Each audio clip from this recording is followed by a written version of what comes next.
le livre du prophète Zacharie.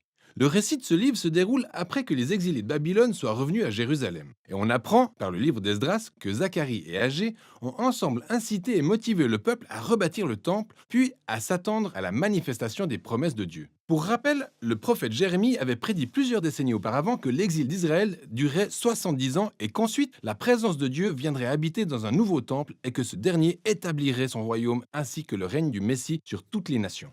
Il se trouve que les dates au début de ce livre montrent que ces 70 ans étaient quasiment écoulés. Hélas, faire repartir sa vie de zéro lors du retour en terre promise n'était pas chose aisée, sans compter qu'aucune des promesses ne donnait l'impression d'être en voie d'accomplissement. Pourquoi donc? Le livre de Zacharie en donne l'explication. Sa structure est simple et très claire. On a d'abord une introduction qui annonce les couleurs quant à la longue suite des visions nocturnes de Zacharie, et cette partie est bouclée aux chapitres 7 et 8. S'ensuit deux plus grands recueils de poèmes et de prophéties. Voyons donc plus en détail comment le livre est rédigé. Il s'ouvre sur un Zacharie en train d'inciter ses contemporains à revenir à Dieu et en évitant de suivre l'exemple de leurs ancêtres qui se sont rebellés et ont refusé d'écouter les précédents prophètes, le résultat étant l'exil qu'ils ont connu. Et là, les exilés, de retour sur leur territoire, répondent favorablement à l'appel de Zacharie. Ils se repentent et s'humilient devant Dieu, du moins en apparence. Dans la grande section suivante, on a une série de 8 visions nocturnes qu'a eu Zacharie. Et on vous prévient, ces visions sont pleines d'images assez bizarres, étranges, un peu comme dans vos rêves en somme.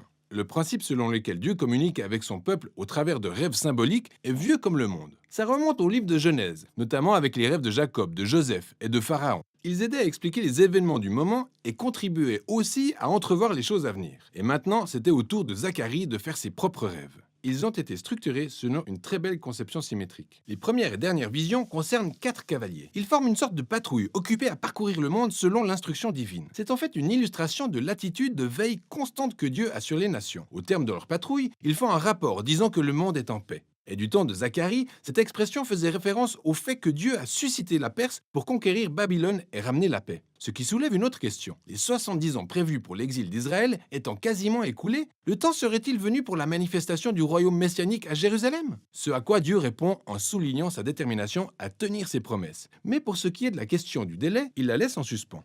Les deuxième et septième visions sont reliées, car elles sont toutes les deux des réflexions sur les péchés passés d'Israël ayant conduit à l'exil. La seconde vision montre des cornes symbolisant les nations qui ont attaqué puis dispersé Israël, à savoir l'Assyrie et Babylone. Mais ces cornes, ou empires, sont à leur tour dispersés par un groupe de forgerons qui, eux, sont une image de la Perse. Le septième rêve, quant à lui, révèle une femme dans une corbeille, et on apprend qu'elle représente les siècles durant lesquels Israël était en rébellion contre l'Alliance. Ensuite, cette femme est transportée à vol d'oiseau vers Babylone, par d'autres femmes portant le panier et équipées d'ailes de cigogne. C'est carrément bizarre. Les troisième et sixième visions sont reliées, car elles concernent toutes les deux la reconstruction d'une nouvelle Jérusalem. Et on y voit un homme mesurer la ville, ce qui représente la promesse de Dieu de rebâtir Jérusalem en faisant d'elle un phare pour les nations qui se mettront elles aussi à adorer Dieu, se joignant ainsi à son peuple. Le sixième rêve dépeint un rouleau qui s'envole autour de la nouvelle Jérusalem en punissant les voleurs et les menteurs. L'idée étant que la nouvelle Jérusalem est un lieu purifié du péché par les Écritures. Les quatrième et cinquième visions se retrouvent au centre de cette série et concernent les deux principaux dirigeants parmi ceux revenus d'exil. Il s'agit de Josué, le grand prêtre, et de Zorobabel, l'héritier de la lignée royale de David. Josué portait symboliquement le péché d'Israël sous la forme de vêtements sales. Mais on lui retire ses vêtements et il en reçoit de nouveau avec un nouveau turban, symbole de la grâce renouvelée et du pardon accordé par Dieu. Ensuite, un ange prévient Josué que s'il reste dans les voies de Dieu, il dirigera son peuple et aura un statut de précurseur du roi messianique à venir. L'autre vision est celle de deux oliviers dont l'huile alimente une lampe d'or raffiné, symbolisant l'œil attentif de Dieu sur son peuple. Et ces deux arbres représentent les deux dirigeants oints, Josué et aussi Zorobabel, qui supervisent les travaux de reconstruction du temple. Dieu prévient que la réussite de ce projet de nouveau temple ne sera pas l'œuvre des seules manœuvres politiques. Mais ces deux dirigeants doivent s'en remettre à la direction de l'Esprit de Dieu. Cette série hautement imagée ferme sa boucle avec une vision bonus du prophète, qui reprend les thèmes des visions centrales, la quatrième et la cinquième. Il s'agit à nouveau de Josué, le grand prêtre. Il reçoit une couronne et est présenté comme une préfiguration du futur Messie qui sera également un prêtre dans le royaume de Dieu. Et Zacharie de conclure en précisant que toutes ces visions ne pourront s'accomplir que si le peuple de sa génération est fidèle à Dieu et respecte les termes de l'alliance. Ainsi, ces trois visions combinées révèlent à quel point l'avènement du royaume messianique est conditionné par la fidélité que cette génération manifestera à Dieu. Ce qui nous amène à la conclusion des rêves qui se trouve être une autre incitation de Zacharie. Ensuite arrive un groupe d'Israélites. Ils ont pleuré la destruction de l'ancien temple et ont porté le deuil pendant près de 70 ans. Et ils demandent à Zacharie, sommes-nous maintenant à la fin de notre période d'affliction? Le royaume de Dieu est-il vraiment très proche? Et Zacharie leur rappelle à nouveau comment leurs ancêtres ont rejeté l'appel que leur lançait Dieu par les prophètes, ce qui a provoqué leur exil. Alors, il les interpelle eux aussi. Puis souligne que cette génération ne verra le royaume messianique que s'il poursuit la justice et la paix en demeurant fidèle à l'alliance. Autrement dit, Zacharie leur retourne la question. Il demande: ferez-vous en sorte de vous ajuster pour devenir le type de personne prête à recevoir le royaume de Dieu et y prendre part? Mais cette question reste en suspens. Le peuple n'y répond pas et le livre passe à une autre étape. Nous en arrivons donc aux dernières sections qui sont totalement différentes des chapitres 1 à 8. Chaque section est un véritable kaléidoscope par sa superposition de poèmes et d'images concernant le futur royaume messianique. La première section, allant des chapitres 9 à 11, décrit la venue d'un très humble roi messianique. C'est à Dodan qu'il fait son entrée dans la Nouvelle Jérusalem pour établir le royaume de Dieu sur les nations.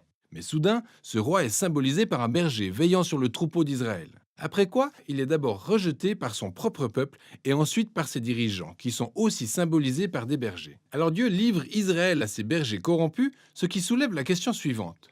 Ce roi sera-t-il indéfiniment rejeté par son peuple Israël? Et la dernière section, allant des chapitres 12 à 14, répond que non. C'est une autre mosaïque de poèmes et d'images sur le futur royaume messianique qui dépeigne la nouvelle Jérusalem comme un lieu où la justice de Dieu va finalement triompher du mal parmi les nations. C'est très similaire à la manière dont ces mêmes thèmes sont abordés dans les livres des prophètes Joël et Ézéchiel. Et ensuite, Dieu s'en prendra aussi à la souche de la rébellion logée dans le cœur de son propre peuple. Il promet de répandre son esprit sur eux pour qu'ils se repentent vraiment et regrettent le fait qu'ils soient rebelles et aient rejeté leur berger messianique. Le dernier chapitre s'achève sur la Nouvelle Jérusalem qui devient le point de rassemblement pour toutes les nations.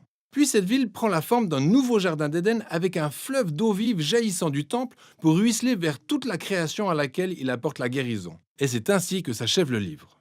Zacharie vous laisse donc méditer sur le lien entre les chapitres allant du numéro 1 à 8 et celui des chapitres 9 à 14. Le lien semble être que ce futur royaume messianique de la seconde moitié du livre ne viendra que lorsque le peuple de Dieu sera fidèle à l'alliance, qui est le but de la première moitié du livre.